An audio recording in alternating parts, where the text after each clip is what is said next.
मी एक डॉक्टर होते. नुकतीच मी मेडिकल कॉलेजमध्ये मेडिकल स्टुडंटला शिकवायला जाऊ लागले होते. जेव्हा मी त्या मेडिकल कॉलेजमध्ये गेले तेव्हा मला तिथे एक मुलगी दिसली. ती हुबेहूब माझ्या मुलीसारखी दिसत होती. त्या मुलीला पाहून मला धक्काच बसला, कारण हे कसं शक्य होतं. मला एकच मुलगी होती, तिचंही लग्न झालं होतं आणि ती आता 5 महिन्याची गर्भवतीही होती. मग ती माझ्या मुलीसारखीच सेम दिसणारी मुलगी कशी काय असू शकते. त्या सकाळी मला माहीत नव्हतं की आज माझं आयुष्य बदलणार आहे. मी डॉक्टर सुनंदा. 20 वर्ष मी स्त्रीरोग तज्ज्ञ म्हणून प्रॅक्टिस केली. शेकडो बाळांना या जगात आणलं. हजारो स्त्रियांच्या वेदना समजून घेतल्या. पण त्या दिवशी त्या एका क्षणाने मला असं काही दाखवलं की माझ्या स्वतःच्या आयुष्याबद्दलच मला प्रश्न पडले. त्या दिवशी मी पहिल्यांदा मेडिकल कॉलेजमध्ये जाणार होते, व्हिजिटिंग प्रोफेसर म्हणून. ती माझ्यासाठी नवीन जबाबदारी होती. सकाळी निघताना माझी मुलगी आरती दरवाजापर्यंत मला सोडवायला आली. आरती 5 महिन्यांची गर्भवती होती. तिच्या चेहऱ्यावर नेहमी हसू असायचं.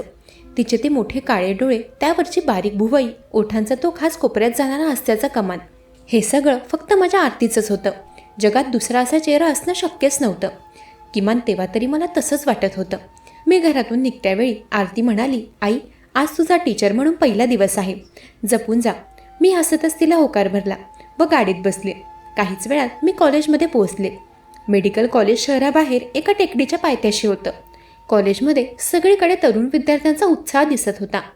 कॉलेजमध्ये जाताच प्रिन्सिपल सरांनी माझं स्वागत केलं. मग चहा पाणी झालं व गप्पाही झाल्या. मग ते म्हणाले, सुनंदा मॅडम, तुमचं पहिलं लेक्चर 3rd इयरच्या बॅचला आहे. खूप हुशार मुलं आहेत 3rd इयरची. मी हसूनच मोठ्या उत्साहाने क्लासरूमकडे निघाले. जात असताना माझी नजर एका मुलीवर पडली. ती पुस्तकात डोकं घालून काहीतरी वाचत होती. तिने वर पाहिलं नव्हतं, पण तिचा चेहरा, तिचे ते मोठे काळे डोळे, तिची भुवई, ओठांची ती खास रेषा, ते सगळं पाहून माझ्या छातीत एक जड दगड पडल्यासारखं झालं. ही आरती होती का? नाही, आरती तर घरी आहे. 5 महिन्यांची गर्भवती, ती इथे कशी येणार? पण ती मुलगी. मी डोळे मिटले, परत उघडले. ती मुलगी अजूनही तिथेच होती. तोच चेहरा, तीच मुद्रा. जणू माझ्या आरतीनेच वेश बदलून इथे बसावं. तेव्हा एकदमच मागून मला दुसऱ्या शिक्षिकेचा आवाज आला. त्या म्हणाल्या, मॅडम, तुमचा वर्ग शेजारी आहे. तिच्या बोलण्यावर मी होकार भरला, पण माझी नजर त्या मुलीवरून हटतच नव्हती. ती मुलगी वळली आणि एक क्षण आमची नजरानजर झाली. त्या एका क्षणात मला जाणवलं ती मुलगी थक्क झाली होती. जणू तिलाही काहीतरी जाणवलं होतं. मी त्या सगळ्याकडे दुर्लक्ष केलं व माझ्या वर्गात शिरले. वर्गात 30-35 विद्यार्थी होते. सगळे उठून उभे राहिले. सगळ्यांनी गुड मॉर्निंग केलं. मग लगेचच मी शिकवायला सुरुवात केली. 5 मिनिटांनंतर वर्गाच्या दरवाजावरून मे आय कम इन मॅडम असा आवाज आला. ही तीच मुलगी होती. ती म्हणाली, सॉरी मॅम, लेट झाले. मी तिच्याकडे पाहिलं. जवळून पाहताना तर माझा श्वासच अडकला. हा चेहरा, हे डोळे, ओठावरची ती लाजरी माफी मागायची लकब, हे सगळं मी वर्षानुवर्ष पाहत आले होते माझ्या स्वतःच्या मुलीत. मी तिला तिचं नाव विचारलं. त्यावेळी मला मोठा धक्का बसला होता, पण तरीही मी माझा आवाज शक्य तितका स्थिर ठेवला. त्या मुलीने मला तिचं नाव सांगितलं. ती म्हणाली, मी अनन्या जोशी. तिचं नाव ऐकून मी स्वतःशीच बडबडले की अनन्या जोशी आरती नाही, पण चेहरा हुबेहूब तोच होता. अनन्या तिच्या बाकावर येऊन बसली. मी शिकवायला सुरुवात केली होती, पण माझी नजर सारखी तिच्याकडे जात होती. मला लक्षात आलं की तीही सारखी माझ्याकडे पाहत होती, विचित्र नजरेने. जणू तिलाही माझ्यात काहीतरी ओळखीचं दिसत होतं. पुढच्या तासभरात लेक्चर संपलं. विद्यार्थी उठले. अनन्याही जायला निघाली. तेव्हा माझ्या तोंडून निघालं, अनन्या, 1 मिनिट. ती थांबली. बाकी सगळे विद्यार्थी गेले. वर्गात आम्ही दोघीच होतो. मी तिला विचारलं की तू कुठली आहेस? तुझ्या घरी कोण कोण आहे? ती माझे प्रश्न ऐकून थोडी गोंधळली. नंतर म्हणाली, घरी आई बाबा आणि एक मोठा भाऊ आहे. मी लगेच तिला तिच्या आईचं नाव विचारलं, पण तेव्हा ती खरोखरच गोंधळली. म्हणाली, मॅडम, तुम्ही हे का विचारताय? मी स्वतःला सावरलं आणि म्हणाले, काही नाही. तुझा चेहरा माझ्या एका जुन्या पेशंटसारखा दिसतो म्हणून विचारलं. तुझा. ती तर गेली, पण मी थरथरत खुर्चीत बसले. त्या रात्री मी घरी परत आले तेव्हा आरती जेवण करत होती. येताच तिने मला विचारलं की आई, कसा गेला पहिला दिवस? मी तिच्याकडे पाहिलं. तोच चेहरा, अगदी तोच. आणि त्या क्षणी माझ्या डोळ्यासमोर अनन्याचा चेहरा आला. मी म्हणाले, ठीक गेला बेटा. त्यावेळी बोलताना माझ्या आवाजात कंप होता. आरती म्हणाली, आई, तू ठीक आहेस ना? तुझा चेहरा उतरलेला दिसतोय. काही नाही ग, थकलेय फक्त. त्या रात्री मला झोप आलीच नाही. माझ्या मनात विचारांचं काहूर माजलं होतं. अनन्या हुबेहूब माझ्या आरतीसारखी दिसत होती, पण हे कसं शक्य आहे? मी डॉक्टर होते. विज्ञान माझ्या रक्तात होतं. माझ्यासमोर फक्त 3 शक्यता होत्या. पहिली म्हणजे हा निव्वळ योगायोग. कधी कधी जगात 2 माणसं हुबेहूब सारखी दिसतात, पण इतक्या बारीक सारीक गोष्टींमध्ये. दुसरी म्हणजे या मुलीचा आरतीशी काहीतरी संबंध आहे, पण कोणत्या नात्याने? बहीण? पण आरतीला तर बहीण नाही. ती माझी एकुलती एक मुलगी आहे. आणि तेवढ्यातच तिसरा विचार आला. तो विचार जो मला नको होता, जो मी मनातून ढकलून द्यायचा प्रयत्न केला, पण तो विचार येतच राहिला. जर आरती खरोखरच माझी एकुलती एक मुलगी नसेल तर?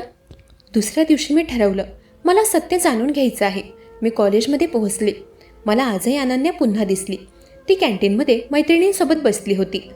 हसताना तिचा चेहरा बघून पुन्हा एकदा काळीच गोळा झालं. मी थेट कॉलेजच्या ऑफिसमध्ये गेले.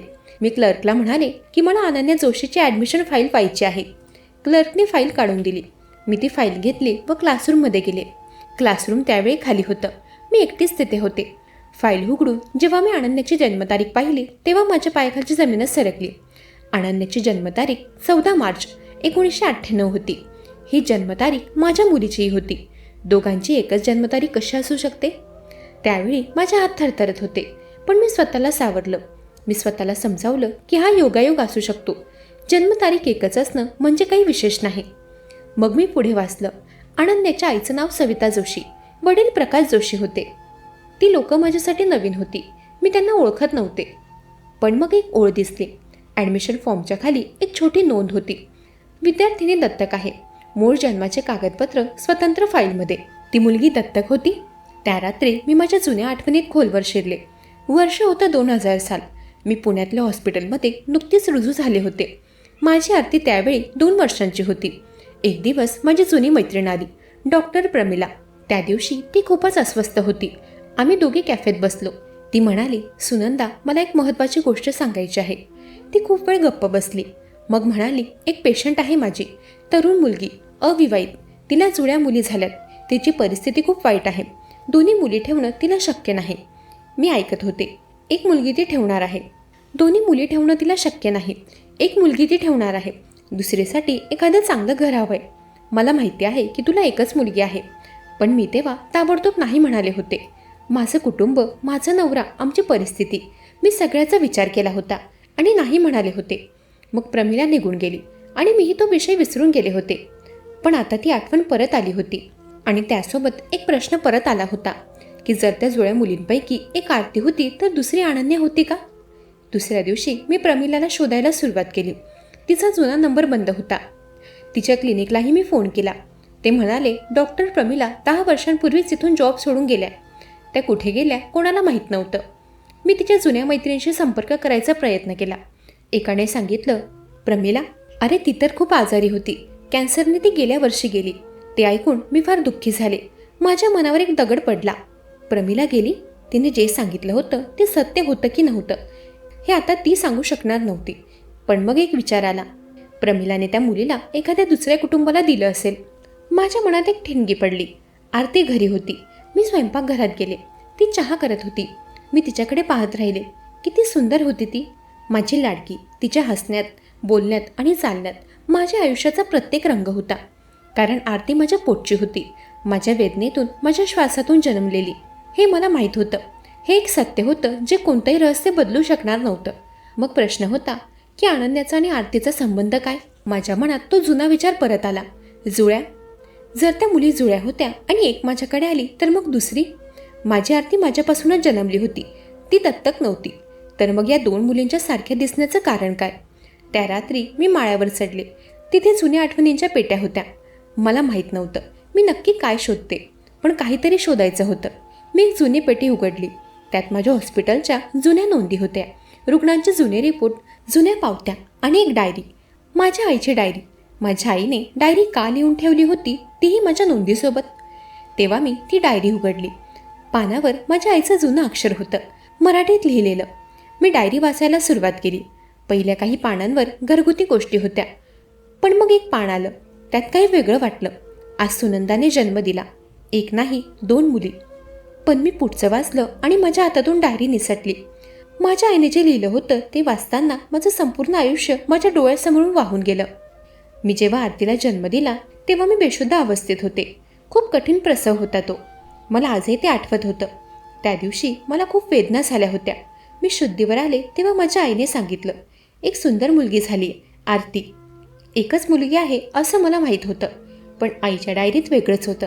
त्या रात्री 2 मुली जन्मल्या होत्या, जुळ्या. पण त्यावेळी माझी आर्थिक परिस्थिती बेताची होती. माझ्या नवऱ्याची नोकरी नुकतीच गेली होती. मला नुकतंच हॉस्पिटलमध्ये रुजू व्हायचं होतं आणि आधीच घरात एक छोटा मुलगा होता, माझा भाऊ, ज्याचं संगोपन माझ्या आईवर होतं.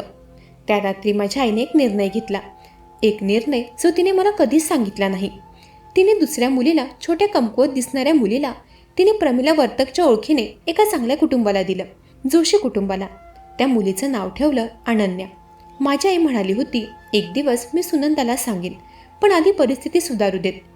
परिस्थिती सुधारली, पण ती वेळ कधी आलीच नाही. आईला वाटत राहिलं, नंतर सांगू, नंतर सांगू. आणि मग आई गेली, हे रहस्य छातीशी कवटाळूनच. डायरीत शेवटी लिहिलं होतं, सुनंदा, माफ कर मला, मी चुकले, पण त्या रात्री मला दुसरा मार्ग दिसला नाही. त्या मुलीला चांगलं घर मिळालं आहे, ती सुखात आहे. एक दिवस तुमच्या दोघींची भेट होईल, मला खात्री आहे. त्या दिवशी त्या दोघींना सांग, त्या एकाच आईच्या पोटच्या आहेत, एकमेकींच्या अर्ध्या जीव आहेत. मी किती वेळ बसले होते माळ्यावर ते मला माहीत नाही.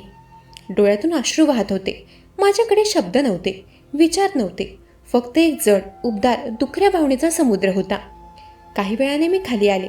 आरती झोपलेली होती. मी तिच्याजवळ बसले. तिच्या पोटावर हळुवारपणे हात ठेवला.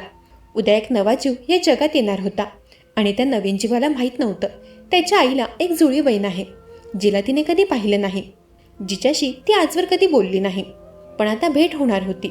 दुसऱ्या दिवशी मी कॉलेजमध्ये गेले. थेट अनन्याला शोधलं. ती लायब्ररीत होती. मी तिच्या समोर बसले. ती माझ्याकडे प्रश्नार्थक नजरेने पाहत होती. मी म्हणाले, अनन्या, मला तुझ्याशी एक महत्त्वाचं बोलायचं आहे. तू दत्तक आहेस हे मला माहीत आहे आणि तुझ्या जन्माचं एक रहस्य आहे जे तुला माहीत असायला हवं. तिच्या डोळ्यात एक वेगळी चमक आली. जणू खोलात कुठेतरी तिला हे माहीत होतं. जणू ती वर्षानुवर्षे उत्तर शोधत होती. ती म्हणाली, मॅडम, तुम्ही नेमक्या कोण आहात? माझ्या डोळ्यात पाणी आलं. मी म्हणाले, मी तुझी आई आहे अनन्या. घरी माझी एक मुलगी आहे, आरती. ती तुझी जुळी बहीण आहे. त्या क्षणी अनन्याच्या चेहऱ्यावर जो भाव उमटला, तो भाव मी आयुष्यभर विसरणार नाही. ती रडली नाही, ती हसली आणि त्या हास्यात मला माझ्या आरतीचंच हास्य दिसलं. त्या दिवशी संध्याकाळी आरती आणि अनन्या पहिल्यांदा समोरासमोर बसल्या. दोघांनी एकमेकींकडे पाहिलं. आरतीने हळूच विचारलं, तू मीच आहेस का? अनन्या हसली, म्हणाली, नाही, मी तुझी दुसरी आरती आहे. त्या रात्री माझ्या घरात 3 पिढ्यांचे अश्रू एकत्र वाहिले, आईचे, माझे आणि माझ्या दोन्ही मुलींचे. काही गोष्टी नशिबाने विभागल्या जातात, पण नशीबच त्यांना परत एकत्र आणतं. मंडळी, कशी वाटली ही कथा? ऐकत रहा मनाचे बोल.